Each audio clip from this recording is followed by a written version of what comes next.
News 18 जेकेएलएस में आप सबका एक बार फिर से स्वागत करते हैं। इस वक्त हम एसएनएम हॉस्पिटल में हैं, जहां पर आप देख सकते हैं बहुत सारे यहाँ पर डोडा के निवासी यहाँ पर है बहुत सारे। तो हम पूछते हैं इनका क्या इशू है। सर क्या इशू रहा, आप बहुत सारे यहाँ पर जमा हुए हैं? जी सर, मैं सबसे पहले आपके चैनल का शुक्रिया अदा करता हूँ सर, आपने हमारे लिए टाइम निकाला, कीमती टाइम निकाला। जो सर हमारे भाई के साथ रात को वाक़या हुआ अकलिंग में सर, तो अभी उसमें सर उस केस में ये सुसाइड का मसला दे रहे हैं, सुसाइड का निशान दे रहे हैं, मगर हमें उस पर डोट आ रही है सर। सुसाइड ना वो हमारा भाई सुसाइड करने वाला था, ना उसको कोई ऐसा प्रेशर था कि वो सुसाइड करेगा, ना उसको कोई घर की ऐसी प्रॉब्लम है कि जिससे वो सुसाइड करेगा। खुशहाल ज़िंदगी गुजार रहा है, सारे फैमिली मेम्बर खुशहाल हैं, ना कोई बीवी के साथ अनबन है, ना कोई माँ बाप के साथ अनबन है, ना कोई भाई के साथ अनबन है, ना किसी बहन के साथ अनबन है। तो हमें नहीं लगता है सर हमारा भाई सुसाइड करने वाला है सर। तो क्या आपका इनसे जब इनकी सुसाइड हुई इनसे पहले या बात हुई, किस तरह के थे, क्या किस तरह के? जो सर हमने सुबह ही फ़ोन किया वो मालिक को कि भाई क्यों नहीं फ़ोन उठा रहा है। हमारे भाई ने फ़ोन किया, वो बोल रहा है कि पता नहीं, मैं उधर ही जाऊंगा, मैं बात कराऊंगा। जब उधर पहुंचा तो उधर से बोल रहा है ये मर गया है, इसने फांसी लगाई है। अभी जब हम उधर पहुंचे तो फांसी भी ऐसे लगी है सर, आधी बॉडी नीचे है ज़मीन पे, आधी बॉडी रस्सी के साथ लटकी है सर। तो आप क्या? और हमें इंसाफ चाहिए सर, क्योंकि हमें पता है हमारा भाई फांसी देने वाला नहीं था, वो उन लोगों में से नहीं था, बुज़दिल नहीं था। वो बुज़दिल फांसी तो बुज़दिल दे सकता है सर, मगर हमारा भाई बुज़दिल है ही नहीं। हमें पता है 5 वक्त का नमाजी है, कुरान जानने वाला है, उसको पता है मैं सुसाइड करूंगा मुझे क्या मिलेगा उधर सुसाइड करने से, और कितना गुनाह है। 5 बजे का बाप जो है वो कैसे सुसाइड कर सकता है सर? क्या आप उनको जानते हो? क्या आप उनके दोस्त या रिश्तेदार? क्या सर मेरा मुसरी भाई है सर। हाँ जी। और क्या कहना चाहेंगे अभी सर? और दूसरी बात सर, हमारे बंदे कल उठाए गए चौक से सर, 23 बंदे। अगर इनको ये ड्राइवर के मसले में पता नहीं था उसके साथ क्या हुआ है, उसके बारे में हमारे 23 बंदों को उठा के ले गए थाने में, दिन भर रखा, भूखा प्यासा, उनको पानी नहीं पूछा किसी ने, खाना नहीं पूछा, शाम के 7 बजे तक उधर ही बंद रखे सर थाने में। उनको ये भी नहीं बताया गया कि आपका जुर्म क्या है। वो दिन भर माँ बहन की गाली देने लगे और झाड़ू लगाने लगे, उधर सफाई करवाने लगे उधर। सर कौन सा इंसाफ है सर? उनको यह भी नहीं बताया गया कि आपका जुर्म क्या है, किस जुर्म पे आपको उठा गया, आपको थाने में लाया गया। चौक से उठा के लाए 23 बंदे सर, उनमें से कुछ बंदे इधर ही हैं, मौजूद हैं बीच में सर।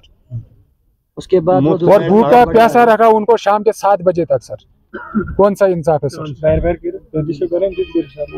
हमें इंसाफ चाहिए सर, बस हमें जस्टिस। बहुत ज्यादा जुल्म हो रहा है, हमें जुल्म हो रहा है सर हमारे साथ।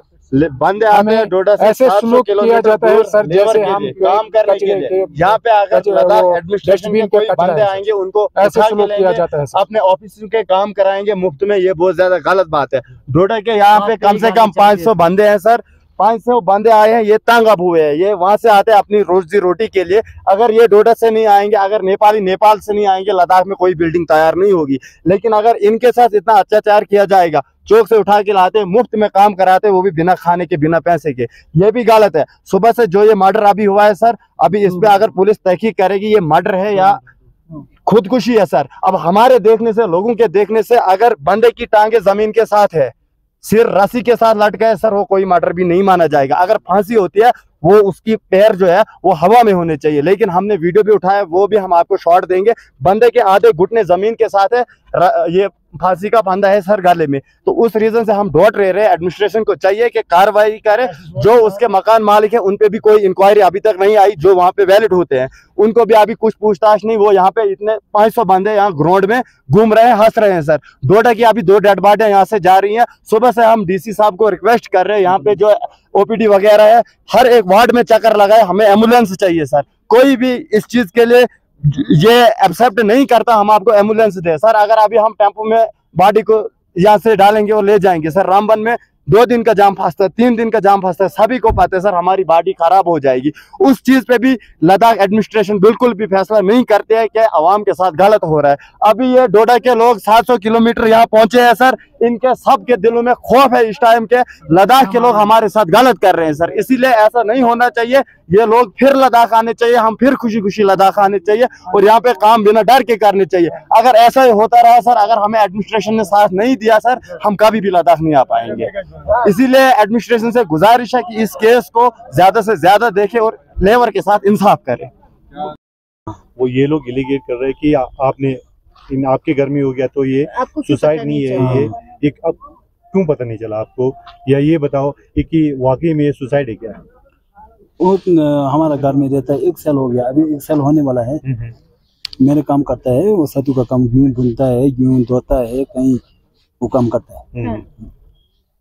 आज सुबह है, कल दिन रोज काम करता है, अपना काम करके एक गेहूं बुरी को 200 रुपये में देता हूँ और किसी को दिन को 2 बुरी 3 बुरी 4 बुरी वो बुनता है, 5 बुरी भी बुनता है। वो अपना बनता है, अपना डेरा भी में हमारा घर है, वहाँ सोएगा, वहाँ बैठता है, बस कुछ नहीं है, कोई उल्लू झगड़ा पकड़ा भी नहीं, वो कुछ भी नहीं है। ऐसे सुबह में गेहूं आता है, रोज आता है ट्रक कटकी से कहीं होता है, वो शाम को हमारा बंदा का आज कल सुबह यूँ आई का बोला, मैं सुबह 6:30 होगा शायद, इसी टाइम भी मैं वो बंदा ने फोन आया, ट्रक वाला ने, अभी आपका घर पता नहीं चल रहा है, दूसरा नया है वो ड्राइवर, घर पता नहीं चल रहा, अब आओ बोला। मैं गया, गाड़ी लेके गया, वो ट्रक वाला मिला। अब ट्रक वाला इतने बैठो, आपका पास बंदा कितना है बोला, तो हमारे 2 है, ड्राइवर 1 मालिक है। फिर मैंने बोला और 2 बंदा लेकर आएगा, मैं चौक से, मैं कलसानी चौक से बंदा लेने के लिए गया। फिर मैं बंदा लेके आया, ट्रक वाला आया, पूरा हमारा दीवार अंदर आ गया, तो वो उसका मार गया। उसका भाई ने हमारा बीवी को फोन आया, वो फोन नहीं उठाता है, उसको फोन दे दो, वो क्या कर रहा है, वो फोन दे दो। बीवी वो घर में गया होगा ना डेरा, वो कुंडी भी नहीं लगा, ऐसे खुल रहे तो वो मार गया। ओ हमारा बंदा मार गया, ऐसे रोते आ रहा है हमारा, मैंने क्या हो गया बोला था, वो मार गया, कैसे मारा क्या, वो सुजा हो गया। फिर क्या करके मैं तो बीवी तो रोएगा आता है, हमारा लड़का जिसे वो बंदा कैसे मार गया, वो क्या है वो, मैंने मार बोला, वो वाला भी है, ट्रक वाला भी है। रात को आपने कोई हलचल सुना या शोर शराबा, या उसके घर में कोई आता जाता था पहले? ओ कुछ नहीं मिला, कुछ नहीं है, कोई नहीं आता, कोई नहीं पता। नहीं पहले भी कोई पहले उसका भाई एक भाई आता है, कभी कभी आता है, भाई 1 2 3 है उसका, हमारा भाई है, वो बोलता है बैठता है, एक रात सोता है, वो बस सुबह चला जाता है। बाकी अभी 10-15 दिन का बिल्कुल बंदा मिला, अभी पता नहीं चला। आप जैसे रात को आप मिले उनसे, कभी आपको काम किया इससे पहले? मिला क्या सुसाइड से पहले आप रात को आप मिला क्या उनसे? नहीं मिला, कल नहीं मिला। कल मैं पूछा में गया, 6:30-7 बजे से घर को पहुंचा। वो लोग बार भी नहीं करता है, हम बार भी नहीं करते, अपना काम करके देता है ना, अपना खाना रोज खाना खा के बस हम वो अकेला बैठता था या उसके साथ और भी कुछ है बंदे हैं? अकेला बंदा है। पर वो ये भी बोल रहे हैं कि आपके घर के सामने ये लेबर है, फिर आप सुबह कोई दूसरा लेबर लेने चल रहा हूँ वो है ना, ट्रक लोड का 200 बुरी है, ट्रक में 200 कुछ बुरी है। फिर मैंने सोचा वो बंदा काम करेगा, और रोज करता है काम, वो बंदा काम करेगा, और दूसरा 2 नहीं है तो वो नहीं होता है ना, ऊपर से देना है, तोलना है, 2 नहीं होता ना। फिर इसलिए मैंने वो बंदा वाला भी यहाँ होगा, मैंने बोला, उसने बोला 3 चाहिए, 3 नहीं चाहिए मेरे को, वो अच्छा 3 चाहिए बोला, मैंने 3 नहीं चाहिए, मेरे को 2 लेबर चाहिए, 2 आ जाओ बोला, मैं 2 लेबर लेके आया। वो आदमी काम करता था, तो आपने कोई उससे कभी भी ऐसा लगा कि उसको कोई टेंशन है, या कुछ ऐसा लगा कि वो ठीक नहीं है, कभी कुछ ऐसा लगा? ऐसा नहीं पता नहीं, वो नशा वशा करता था, मैंने उसको नशा वशा करता था वो क्या? और सिर को बीमार है, बोलता मैं दवाई खाया है, सिर को बीमार है, खांसी है, ऐसे 10 दिन का पहले, कुछ हफ्ता के पहले ऐसे बोला था। बाकी तो इतना खांसी जैसे नहीं लग रहा है, रोज काम करते वही करते रहते हैं। जैसे कि आज सुबह हमें पता चला कि एक्सीडेंट एंड इमरजेंसी में जो मेडिकल ऑफिसर ड्यूटी पे थे, वहाँ पे कैजुअल्टी मेडिकल ऑफिसर, तो उन्होंने बताया कि सुबह एक डेड बॉडी लाया था, ब्रॉड डेड करके लाया था, जिसका नाम था अकील अहमद, 35 ईयर्स अप्रॉक्सीमेटली। तो उनको वो शायद मेरे ख्याल से ब्रॉड डेड ही मिला था पुलिस वालों को, क्योंकि हाउसिंग कॉलोनी पुलिस स्टेशन से पुलिस वाले आए थे यहाँ पे, उन्होंने लाया था यहाँ पे, फिर उन्होंने उनको इन्फॉर्म किया, फिर उसके बाद वो मेरे पास आए डकेट लेके कि इनका पोस्टमार्टम करने के लिए।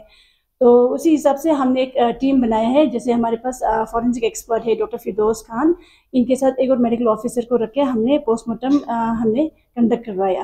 हाँ जी मैम, ये अभी जो कजिन जिसका वो फैमिली मेंबर वो कह रहे हैं कि इनको थोड़ा डाउट लग रहा है कि जिस हिसाब से उनको बॉडी जिस हिसाब से मिला है, और ये कहा जा रहा है कि वो सुसाइड नहीं है, उनको थोड़ा सस्पिशियस लग रहा है, तो आप क्या कहेंगे उस पर? उनका ये देखो वो फॉरेंसिक एक्सपर्ट ही वो बता सकते हैं ना। बेसिकली जो पोस्टमार्टम के टाइम पे जितना हमने देखा है, तो हमें देखा कि एज सच कोई होमिसाइड का केस तो लग नहीं रहा है, बिकॉज इसमें क्लासिकल फीचर्स ऑफ हैंगिंग थे। तो अभी हमारे लिए it's a case of antemortem hanging only, लेकिन only one thing is that कि उनको ये डाउट है कि मतलब वो काफी टॉल है तो वो कैसे हैंग कर सकते हैं। सो इट्स नॉट नेसेसरी कि बॉडी शुड कम्प्लीटली हैंग, तो इनकम्प्लीट हैंगिंग भी होता है जिसमें the only thing is that the airway should be block. ठीक है, तो आप कैसे एयरवे को ब्लॉक करते हैं, can be complete and can be incomplete. ठीक है, तो उस हिसाब से हमें एंटीमॉर्टम हैंगिंग ही लग रहा है। Then other than that family का डाउट क्लियर करने के लिए हमने एफएसएल भेजा है केमिकल एनालिसिस के लिए, तो फाइनल ओपिनियन तो उसके आने के बाद ही मिलेगा आपको। बाकी उसके बाद तो बाकी सर्कमस्टेंशियल एविडेंस है वो बताएगा, है ना। मेडिकल की साइड से तो वही है कि अगर डाउट है तो एफएसएल भेजा हुआ स्पेसिमेन, उससे पता चलेगा कि उसको होमिसाइड है या जहर दिया है, ड्रग्स है, जो भी होगा वो एफएसएल की रिपोर्ट जब आने के बाद ही पता चलेगा। फर्दर तो हाँ पुलिस इन्वेस्टिगेट करेंगे, क्योंकि हमारे साइड से जो हमें करना था प्रोसीजर वो हमने किया है, और सेफर साइड के लिए हमने एफएसएल भेजा हुआ है ना, केमिकल एनालिसिस के लिए हमने भेजा है। अगर कोई पॉइजनिंग रूल आउट करना है हमें, as such we don't think it's a case of बाकी तो फिर पुलिस की इन्वेस्टिगेशन पे डिपेंड करेगा, सर्कमस्टेंशियल एविडेंसेस पे डिपेंड करेगा क्या रहता है। वो ये भी कह रहे थे कि उन्होंने एम्बुलेंस मांगा एसएनएम हॉस्पिटल से, तो वो हम ये जानना चाहेंगे कितने रेडियस में जो है वो एम्बुलेंस दे सकते हैं और किस तरह फिजिबल हो सकता है एक डेड बॉडी को। हाँ बिल्कुल, वो उनके अटेंडेंस जो भी उनके साथ थे, फ्रेंड्स ना, रिलेटिव या जो भी होंगे, वो मेरे पास उन्होंने अप्रोच किया था, तो मैंने उनको अच्छे से समझाया कि हमारे पास जैसे बॉडी यहाँ से शिफ्ट करने के लिए एसएनएम हॉस्पिटल से एट द मोस्ट जैसे रात को इमरजेंसी जाना होगा किसी को, एसएनएम हॉस्पिटल जो दो एम्बुलेंसेस है जो मेनली हम यूज़ करते हैं इसी रेडियस में, यहाँ से शेख ठीक से तक ना, या यहाँ से उमला तक ही हम यूज़ करते हैं।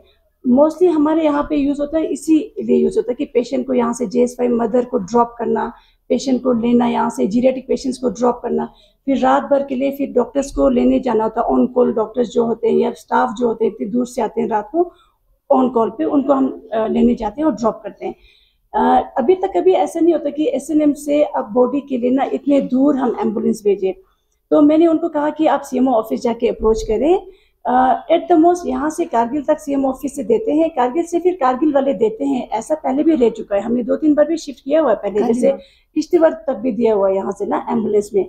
नॉर्मली देखा जाए तो एम्बुलेंस डेड बॉडी कैरी करने के लिए ऐसा होता नहीं है, लेकिन हमारे पास कभी हेयर्स एम्बुलेंस हमें कभी मिला ही नहीं, तो नॉर्मल तो हेयर्स एम्बुलेंस होना चाहिए, क्योंकि एक डेड बॉडी को भी एक डिग्निटी और इज्जत और उसके साथ हमें उसके घर भेजना होता है, तो वैसा एम्बुलेंस तो हमारे पास वैसे यूटी लद्दाख में कभी है ही नहीं। और लेकिन फिर भी जो एम्बुलेंस अवेलेबल है सीएमओ ऑफिस वाले दूर देते हैं, जैसे ज़ांस्कर भी लेके जाते हैं यहाँ से, लेकिन कारगिल में शिफ्ट करते हैं दूसरे एम्बुलेंस में, तो ऐसा है। एसएनएम से यूजुअली हम कभी दूर हम देते भी नहीं है, कभी है भी नहीं ना बेसिकली कि बॉडी इतनी दूर शिफ्ट करने के लिए, तो सीएमओ ऑफिस से देते हैं, लेकिन कारगिल तक देते हैं, कारगिल से फिर वो दूसरा एम्बुलेंस कारगिल वाले देते हैं, ऐसा पहले हुआ है।